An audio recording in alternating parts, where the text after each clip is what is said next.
Hi, Mark with Clear Lake Living. Thanks for joining us this morning. I am here with Mimi Montgomery. She is the broker and owner of Baymont Mortgage in League City.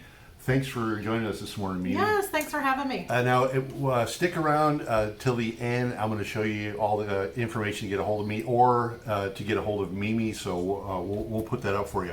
Okay, so I had a couple questions for you this morning. Okay. So, thinking about tax season coming up. Yes. So, someone's going to be filing their tax return, but they're going to be maybe buying a house this year. What are some of the things that they need to keep in mind? I'm really glad you asked me that. One thing that, if you're a W-2 wage earner, there's not really much you need to do. You're going to get your W-2, you're going to file your taxes, and it is what it is for the most part. If you are a self-employed borrower, contract worker, a business owner, you need to let your tax preparer know, your tax professional, that your goal is to buy a home. Because when you're a self-employed borrower, they're going to look at the last 1 to 2 years of your tax returns, and they're going to use the adjusted gross income. The adjusted gross is your income after deductions. So while it's wonderful to have those deductions so that your tax liability is less, it's kind of a catch-22 because when you go to apply for credit, they're going to use that adjusted income. So keep that in mind when you're filing your taxes this year. So we as realtors often have lots of things that we're Yes, writing off. mileage and advertising, marketing, meals and entertainment.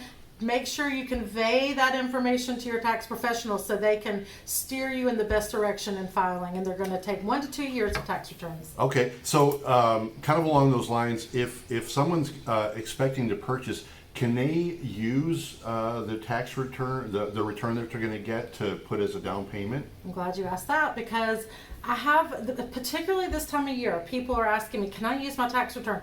Absolutely, you can use your tax return. We're super busy this time of year. Real estate after the holidays, everybody's really ready to get amped back up and get back into the home buying market. And then oftentimes that's facilitated by your tax return.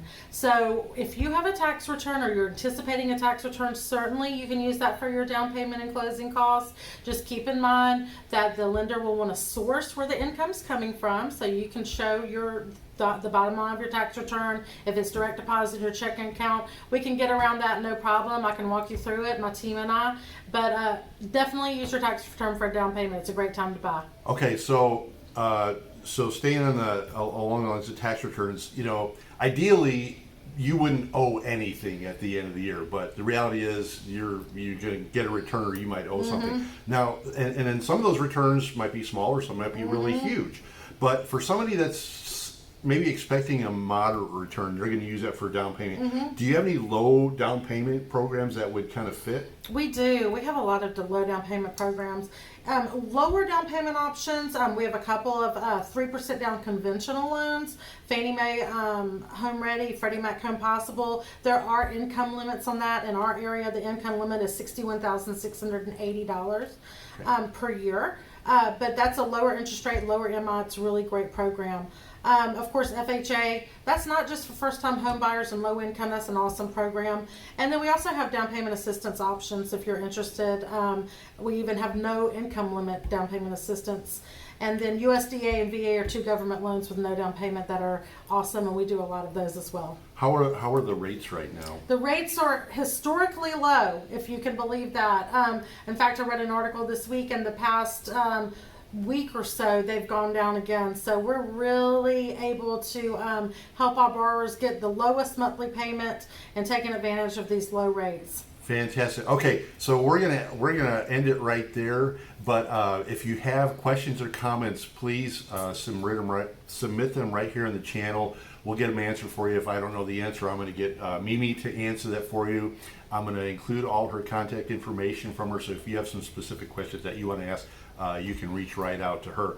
So if you know someone that's getting ready to buy a home, please, and you find this helpful, please share this video with them. Don't forget to subscribe so you get all the information, updates, interviews on the local real estate market.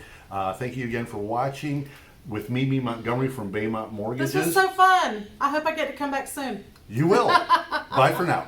Bye.